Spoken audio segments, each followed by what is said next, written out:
Hello viewers, welcome to Safety Pro Tips channel, our YouTube channel to the IOSH mentorship journey with Danish Riaz. So this is our second week YouTube video. So just give you a big background on the first week. We did a thorough discussion about how we're gonna get into this IOSH mentorship program, and Gazanesh was kindly with us, and he was sharing the information what I just told him in the week one.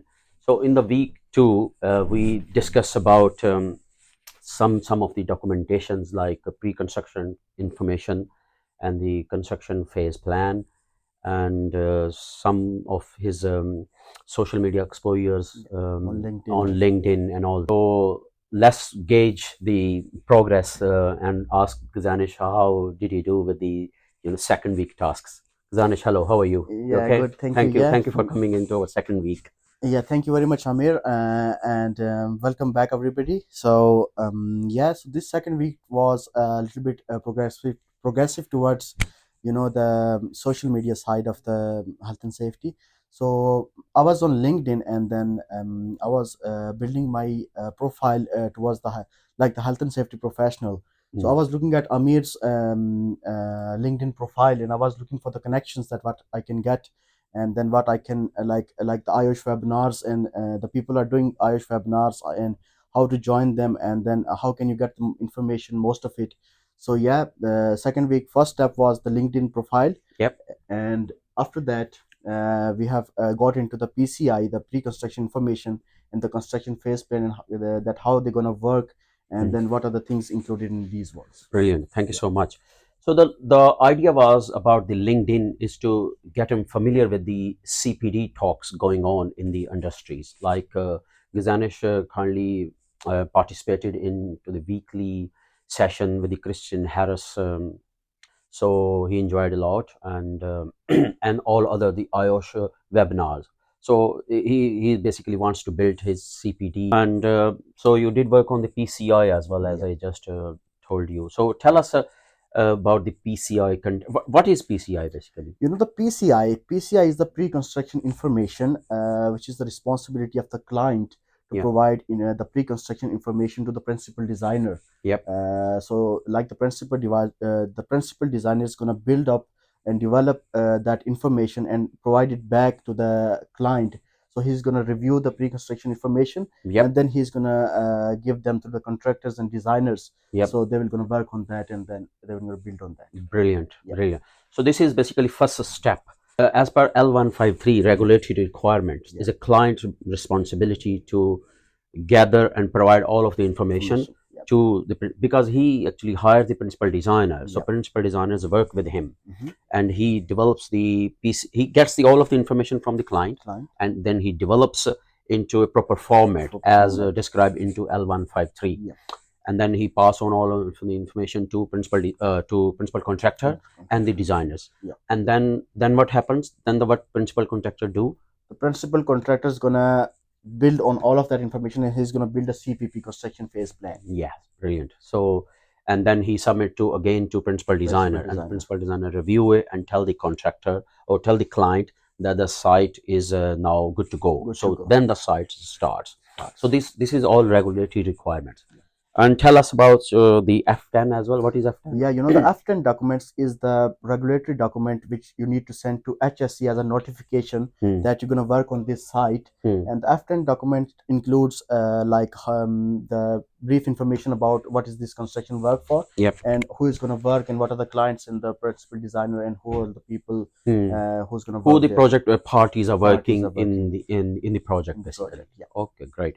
And do you remember the threshold of the F10? Threshold is basically, the every construction project has the CDM responsibility, right?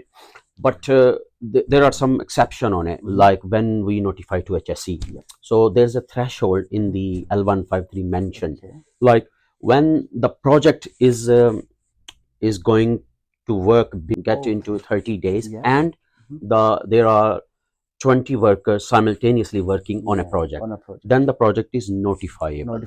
Other than that, project is not Not notifiable. That's a notifiable. one threshold. Yeah. And the other one is a 500% days as well. Percentage. Yeah. Yeah, so Yeah. these are the two main one Main we ones need to look at, like. So, and this is a client responsibility as as well. well. So but the client actually hired the PD, Mhm. so principal designer. So Yeah. the principal designer does on the client All the behalf. work.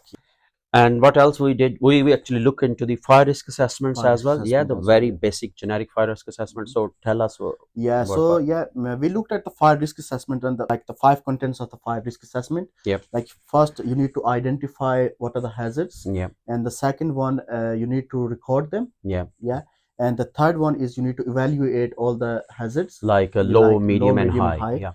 And the fourth one is you need to eliminate them or control them Yeah. to the reasonably practicable. Yep. And the fifth one is periodically review Review. Yeah. all the hazards. Yes. Yeah. So in the fire risk assessment, the main bit is you need to check for the triangle. Yes. Yeah, Fire triangle. fire That's a triangle. very Yeah, basic one. You're right. yeah, fire triangle, which includes the fuel, Yeah. the oxygen, and the heat. in the And the heat, heat. in the Yeah. heat. Yeah. Yeah. So you can check all the hazards regarding that triangle. Yeah. So when you enter into any workplace, Yeah. like you see there's an ignition source. Yeah. Ignition source could be like Like could be electricity. Yeah. Yeah, electricity. Yeah. So that will spark, That will spark and it, you will ignite. ignite. Yeah. Yeah. I share with him a very blank FPA fire risk assessment template as well. So he's gonna look into it in the later stage, and I'll try him to get him into a site as well with me. So he's gonna be shadowing on one of my site visit as well.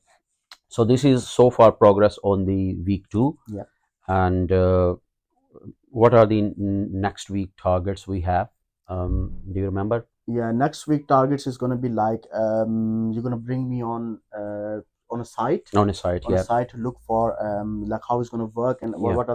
what are the main bits on site, and how you're going to go there, and how How you're going to we- observe. Yeah. So the next week we will try to get to Gizanish into a site visits with me as a shadowing. And IOSH And webinars as yeah, well. and IOSH webinars. That's what we're gonna do next week. And yeah, I'm gonna give him a exposure to the RAMs, risk Yeah. assessment method statements, and some of the safe system of works documentations, health and safety policies, and other documentations.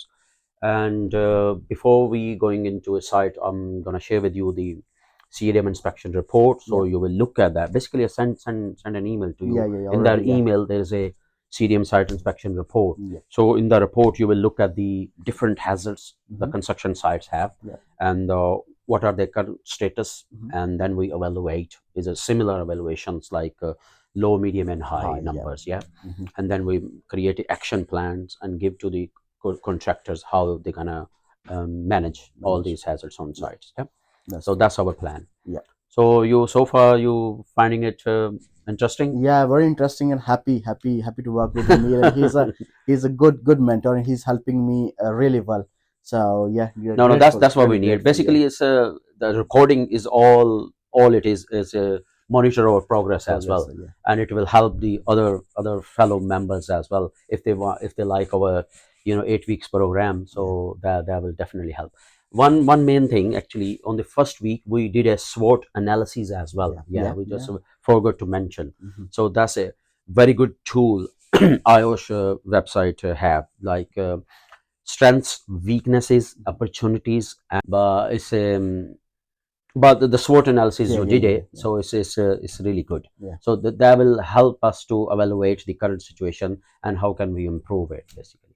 Yeah. Thank you, Gizanish. Thank you so much Thank you very for much, yeah. so far going with us in the second week. Yeah. So we will be back on the next week, week Next 3. Yeah. Yeah. So thank you so much, viewers.